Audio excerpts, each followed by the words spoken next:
Hello students, today we are going to study the chapter 6th of class 8th, which is the bio chapter, Conservation of Plants and Animals. Conservation of plants and animals means how we can conserve our flora and fauna because everything is limited. If we use them in large quantity, sometime they will be exhausted, they will be finished, and then we can't enjoy our rights on them. So first we have to learn that Earth is the only planet which supports life. As you all know, from the earlier classes you have learned that only Earth is the planet which supports life. A huge variety of plants, animals are living on the Earth. Our Earth is so beautiful that every kind of organism is present there. The huge variety of plants and animals on the Earth is termed as biodiversity. A term is used for the huge variety of plants and animals, and that word is biodiversity. The number and variety of living organisms on the Earth. And next sub part of biodiversity is species. Species is a group of population which are capable of interbreeding. Interbreeding that they are capable of interbreeding between themselves. That is known as species. And all the members in one species have common characteristics. For example, as your family, you and your siblings have some similar characteristics as you all are from a same family. In that kind only, the same species, animals and plants have common characteristics. And next point is that every organism depends on others directly or indirectly. We were heard that if a species, the members of a species have common characteristics and they are dependent directly or indirectly on each other. Okay. Next point is if a species do not get direct benefit of other, so it does not mean that they are of no use. मतलब हमें अपने cousin से कोई help नहीं मिल रही, इसका मतलब ये नहीं कि वो किसी इस्तेमाल के ही नहीं है. It's the next another thing. जैसे for example carnivores eat herbivores. जो कार्निवोर एनिमल्स हैं वो हर्बीवोर एनिमल्स को खाते हैं. तो मान लो अगर हर्बीवोर एनिमल्स खत्म हो जाएं पूरे अर्थ पे से, तो क्या कार्निवोर एनिमल्स जिंदा रह पाएंगे? As they are only responsible, as they are only depended on the flesh for their diet. They will not be live if all the herbivore animals are died. ऐसे ही होता है हमारे फूड चेन में, जो आप आगे हायर क्लासेस में पढ़ेंगे, तो वैसे ही अगर हर्बीवोर एनिमल्स खत्म हो जाए तो कार्निवोर जिंदा नहीं रह पाएंगे. इससे ये मतलब है कि चाहे ही हर्बीवोर उतने यूज में नहीं है, मतलब वो डायरेक्ट कोई बेनिफिट नहीं दे रहे कार्निवोर को, पर इसका मतलब ये नहीं कि हर्बीवोर उनके लिए किसी यूज के है ही नहीं. ठीक है. जैसे और अगर यही हुआ था when dinosaurs which become the reason for of their extinction. उनके लिए उनका जो फूड का एकमात्र जो सहारा था वो खत्म हो जाने की वजह से डायनासोर्स एक्सटिंक्ट हो गए. एक्सटिंक्शन यानी वो पूरी तरीके से खत्म हो गए. These are the some varieties on our earth. And जो हमारा टर्म है बायोडाइवर्सिटी, वो कहाँ से डिराइव हुआ है? From Greek word BIOS. BIOS means life. Bio से आप life. Biology is the study of our surroundings. Bio is the subject in which we study about the animals, plants, our atmosphere, our surroundings.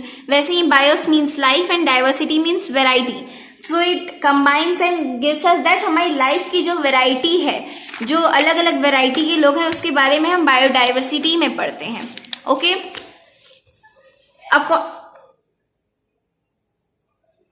According to a theory, herbivorous dinosaurs पहले मरे थे. Herbivorous dinosaurs यानी जो बस घास वगैरह खाते थे, which eat only green vegetables and all. According to a theory, हमें ये जानने को मिला है कि कुछ जो हर्बीवोरस डायनासोर्स थे वो पहले मर गए. Why they died first? Either because they became the foodly eat the animals, okay, या तो वो किसी नेचुरल डिजास्टर की वजह से मर गए होंगे, क्योंकि वो हर्बीवोरस हैं और मतलब कितना भी है तो उनको उतना न्यूट्रिशियस फूड नहीं मिल पा रहा है. इसकी वजह से नेचुरल डिजास्टर का जल्दी असर उन्हीं पे हुआ. That's why they died. Okay, दस जो कार्निवोरस एनिमल्स थे वो भी धीरे धीरे मरने लग गए. Why? Because of hunger. When herbivorous, जैसे हमने पीछे पढ़ा कि जब हर्बीवोरस एनिमल्स खत्म होने लग जाते हैं, then carnivorous ultimately dies due to hunger. Okay, next is as you all know that every organism is as important for maintaining the ecological balance. हम ये नहीं कह सकते कि एक डॉग हमारी इकोलॉजिकल बैलेंस के लिए जरूरी नहीं है. It is as important as we are. जितना ह्यूमंस इम्पॉर्टेंट है इस इकोलॉजिकल बैलेंस को बनाए रखने के लिए, उतना ही एक छोटे से छोटा एनिमल भी जरूरी है. एक मस्कीटो भी जरूरी है, एक हाथी भी जरूरी है. ओके, नेक्स्ट पॉइंट इज, क्या आप इमेजिन कर सकते हैं what would happen if all the scavengers and decomposers disappeared from the earth? तो अर्थ बिल्कुल फुल ऑफ डेड बॉडीज हो जाएंगी कुछ महीनों में, क्योंकि आप ये नहीं कह सकते कि स्कैवेंजर्स एंड डिकम्पोजर्स का कुछ काम नहीं है. ये तो सबसे महत्वपूर्ण रोल निभाते हैं, क्योंकि ये जो डेड बॉडीज होती हैं, डेड एंड डिकेइंग मटेरियल को ये डीके करते हैं, उनको पूरी मिट्टी में वो ऐसे मिल जाते हैं जिससे हमारी मिट्टी फर्टाइल बन जाती है. अगर यही खत्म हो जाए तो हमारी अर्थ पे हर जगह डेड बॉडीज ही नजर आएंगी. Okay, so scavengers and decomposers are also of the same use as the humans on the earth are. And ये हमारा इंट्रोडक्शन था चैप्टर का. नेक्स्ट इज, हमें इस चैप्टर में जिस बारे में पढ़ना है. First is components of an ecosystem. हमारे इकोसिस्टम में क्या क्या कॉम्पोनेंट्स हैं? कॉम्पोनेंट्स मीन उनके सब पार्ट्स. किन छोटे छोटे पार्ट से मिलकर हमारा इकोसिस्टम, पूरा एक इकोसिस्टम बन पाया है. Then are endemic species, extinct and endangered species, protected areas, deforestation, reforestation. इनका छोटा छोटा पॉइंट्स हम बता सकते हैं कि एंडेमिक स्पीशीज वो होते हैं, ये सब स्पीशीज जो है स्पीशीज के सब पार्ट्स हैं. स्पीशीज तो हमारी हो गई जिनमें एक तरह के ऑर्गेनिजम्स मिलके एक स्पीशी बनती है, पॉपुलेशन मिलके स्पीशी बनती है. तो उनके अलग अलग पार्ट्स की कैसे कैसे हमने उनको डिफरेंशिएट करा है, on what basis. Okay, then protected areas are some areas where those animals are kept which are going to be extincting some years if we use them as we use everything which is gone extinct. Okay, next is deforestation. जिस rate से हमारे अर्थ पर plants को काट दिया जा रहा है बिल्डिंग्स खड़ी करने के लिए, उसको डिफॉरेस्टेशन कहते हैं. ठीक है, cutting off plants and trees which is very dangerous for our lifes. ठीक है, जितने ही प्लांट्स कम होंगे ऑक्सीजन उतना ही कम रिलीज होगा. एंड अगर हम ऑक्सीजन इनहेल ना करें तो हम जिंदा नहीं रह सकते, ये आप सब जानते हैं. रिफॉरेस्टेशन, ये सब हम अभी अंदर पढ़ेंगे. तो components of an ecosystem. Ecosystem क्या होता है? वो एक कम्युनिटी होती है लिविंग ऑर्गेनिजम्स की. लिविंग ऑर्गेनिजम्स यानी इसमें क्या क्या आता है? Plants, animals, microbes, in conjunction with the non living components. इनके साथ साथ ये लिविंग कंपोनेंट्स हो गए, इनके साथ साथ नॉन लिविंग कंपोनेंट्स जो कि हमारे एनवायरमेंट के हैं, यानी air, water and mineral soil. ये सब इंटरैक्ट करते हैं एज अ सिस्टम. ये सब मिलजुल कर, जैसे कि हमारी कंपनीज में हायर से लोअर, लेबर से लेके मैनेजर तक सब इंटरैक्ट करके एक सिस्टम में काम करते हैं, वैसे ही हमारे living and non living components interact as a system and they work as a system में जैसे काम चलता है ना, मतलब बिल्कुल order wise, they work as that only. These components are linked together through nutrient cycles and energy flow. As I have told you all that flow chains, food chains, ये सब ये भी वैसे ही एक्ट करते हैं. ये लिंक्ड है एक दूसरे से, किसके थ्रू? न्यूट्रिएंट्स के थ्रू और एनर्जी फ्लो के थ्रू. ठीक है, क्योंकि देखिए एक प्लांट है तो वो सॉइल में होता है ना. सॉइल से उसको मिनरल्स मिल रहे हैं, हम वाटर करते हैं तो हम सॉइल को वाटर करते हैं. सॉइल जब वाटर रूट्स वाटर को लेते हैं तब वो अपने लिए रख के फिर और ऊपर स्टेम की तरफ भेजते हैं। स्टेम जब प्लांट फूड प्रिपेयर करता है तो वो अपने लीव्स में प्रिपेयर करता है, फिर उसको हर पार्ट तक पहुंचाता है, फिर जो रिमेनिंग होता है वो एज अ फूड और एज अ फ्रूट बाहर आता है जिसको हम लेते हैं।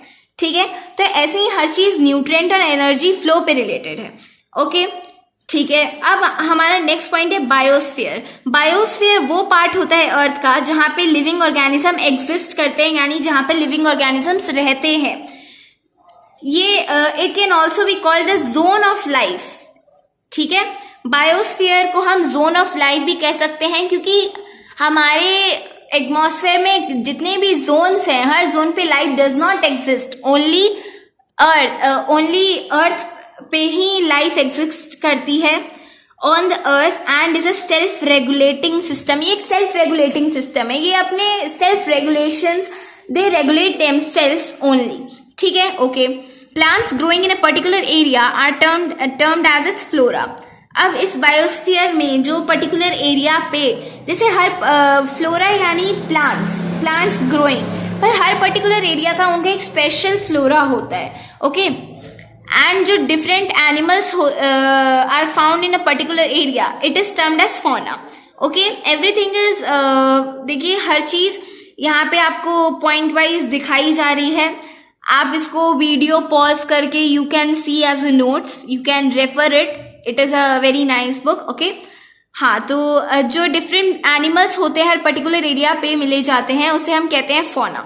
अभी जो फ्लोरा एंड फौना होती है किसी भी प्लेस की, वो together combine and form the biodiversity of a place. Biodiversity हमने पीछे डिस्कस किया था, उसी में हमने पढ़ा था कि biodiversity combines with flora and fauna. तो किसी भी एक पर्टिकुलर प्लेस की फ्लोरा और फौना कंबाइन होके वहां उस प्लेस की biodiversity as a term, it is as termed as. Okay, for example, trees of guava, pine, oak, bamboo and deodar form the flora of Himachal Pradesh as it is.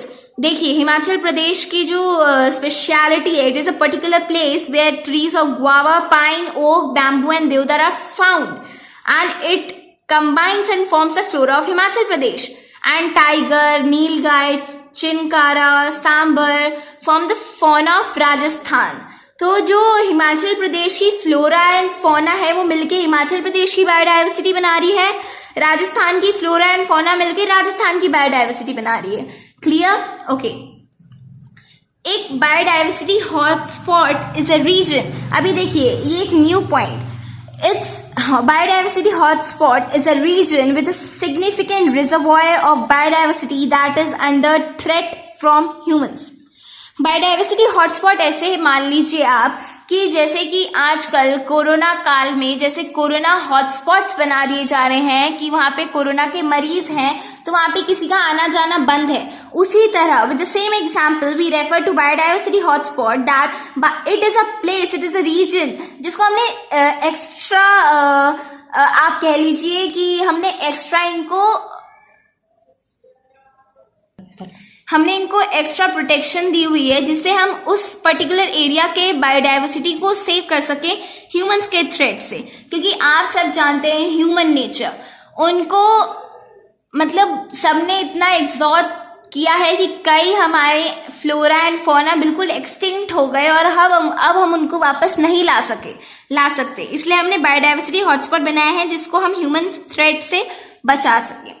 अब species के हम further parts को study करने वाले हैं। पहला हमारा आता है एंडेमिक स्पीशीज। ये some species of plants and animals are found exclusively in particular geographical area. कुछ स्पीशीज होते हैं प्लांट्स एंड एनिमल्स के जो स्पेशली उसी एरिया में मिलते हैं। सच स्पीशीज को हम एंडेमिक स्पीशीज कहते हैं। जैसे अभी हमने ऊपर पढ़ा कि गुआवा, पाइन, ओक, बैम्बू और देवदार, इनके ट्रीज जो होते हैं स्पेशली हिमाचल प्रदेश में मिलते हैं, यानी वो हिमाचल प्रदेश के लिए एंडेमिक स्पीशीज हो गए। राजस्थान में टाइगर, नीलगाय, चिंकारा और सांभर मिलते हैं, यानी वो सारे राजस्थान के लिए क्या हो गए, एंडेमिक स्पीशीज हो गए। ठीक है, एंडेमिक स्पीशीज के भी नीचे कुछ एग्जाम्पल्स दिए हुए हैं, जैसे giant panda is found in mountains of south east China. ये वहीं की स्पेशलिटी है, ओके, वो साउथ ईस्ट चाइना में ही मिलते हैं, तो वहाँ का एंडेमिक स्पीशीज हो गया। अब हम अगर इंडिया की बात करें तो वहाँ पे एशियाटिक लायन जो है वो एंडेमिक है, किससे? गिर फॉरेस्ट इन गुजरात। जो एशियाटिक लायन है वो गिर फॉरेस्ट इन गुजरात के एंडेमिक है, उसके लिए एंडेमिक है, वो वहीं पे पाए जाते हैं। Snow leopard in endemic to Himalayan range and peacock is endemic to India, etc. There are so many examples which you can find on Google, etc. There are so many apps, okay. Salt and wild mango are examples of endemic flora of the